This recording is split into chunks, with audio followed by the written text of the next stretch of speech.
नमस्ते फ्रेंड्स, आप सभी को गुरु पूर्णिमा की हार्दिक शुभकामनाएं। आज गुरु पूर्णिमा का दिन है तो बहुत ही शुभ दिन है। बेटी को जाने का मन कर रहा था गुरुद्वारे, लेकिन जामनगर में गुरुद्वारे कहाँ है हमें नहीं पता है। हम जब गोवा में थे ना तो एक बार हम गए थे गुरुद्वारे। मेरी एक पंजाबी फ्रेंड थी, वही हमें लेकर के गई थी। वहाँ पर हमने खाया था लंगर और कड़ा प्रसाद। उसका स्वाद तो हम आज तक भूल नहीं पाए हैं। तो बेटी को मैंने कहा कि चलो आज मैं घर में ही कड़ा प्रसाद बनाती हूँ। तो इसके लिए मैंने एक कढ़ाई लिया और इसमें डाला आधी कटोरी देसी घी और इसमें 1 कटोरी आटा डालेंगे। वैसे मेजरमेंट तो ये होता है कि 1 कटोरी आटे में 1 कटोरी ही देसी घी लगता है, लेकिन फिर घी बहुत सारा हो जाता है फ्रेंड्स। तो मैं यहाँ पर आधी कटोरी घी का यूज़ करूँगी और जितना घी लगेगा ना हम बाद में इसमें ऐड करते जाएंगे।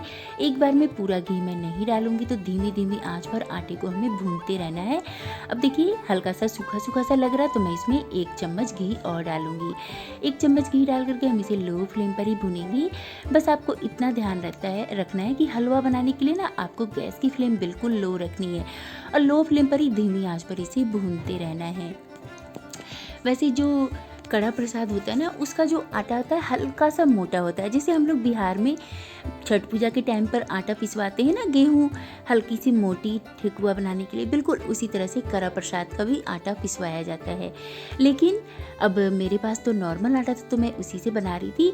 और वैसे आप चाहो तो इसमें ना 1 से 2 चम्मच सूजी डाल सकते हैं, इससे हल्का सा दानेदार सा टेक्सचर आ जाएगा।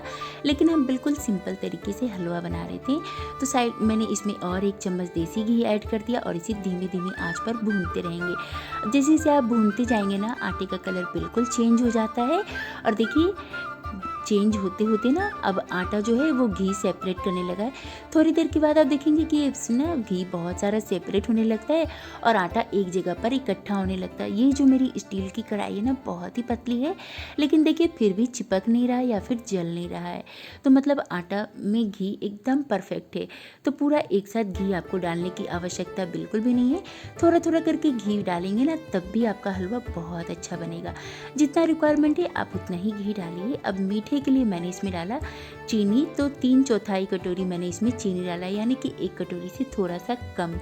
वैसे 1 कटोरी आटे में ना 1 कटोरी ही चीनी लगता है, लेकिन मेरे घर में मीठा सभी को कम पसंद है तो मैं इसलिए चीनी कम डाली हूँ। वैसे आटे का हलवा तो मैं बचपन से बहुत बनाती हूँ। मैं और मेरी दीदी थे ना, हम दोनों को आटे का हलवा बहुत पसंद था। हम लोग बहुत बना करके खाया करते थे। बस एक सीक्रेट आपको बात बताती हूँ कि तब हम इतना सारा घी यूज नहीं करते थे, लेकिन आज कड़ा प्रसाद बना रही थी तो मैंने घी अच्छे से यूज़ किया है। अब चीनी मेल्ट हो गया था ना थोड़ा थोड़ा सा, गैस की फ्लेम हमने बिल्कुल लो रखा था।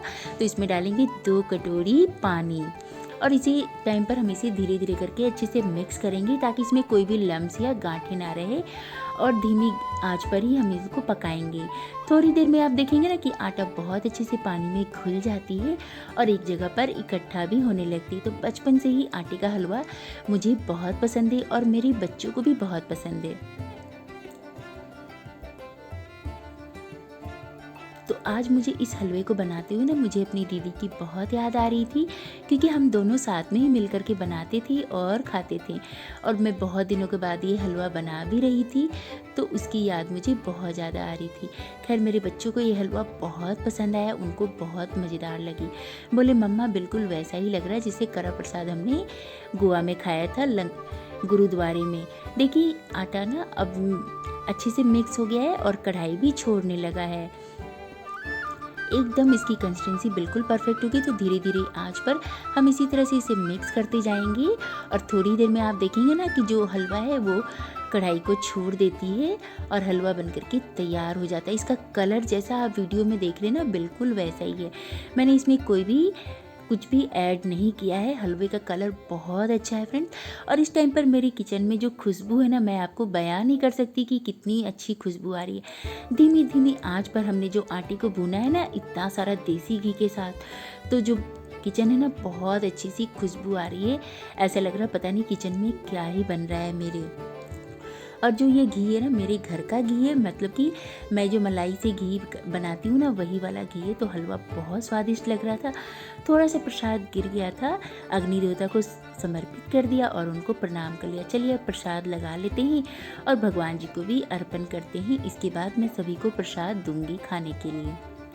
तो आप लोगों ने कड़ा प्रसाद बनाया तो कैसे बनाया मुझे कमेंट करके ज़रूर बताइएगा। और रेसिपी थोड़ी सी भी पसंद आई हो तो लाइक शेयर एंड सब्सक्राइब करना बिल्कुल भी ना भूलें।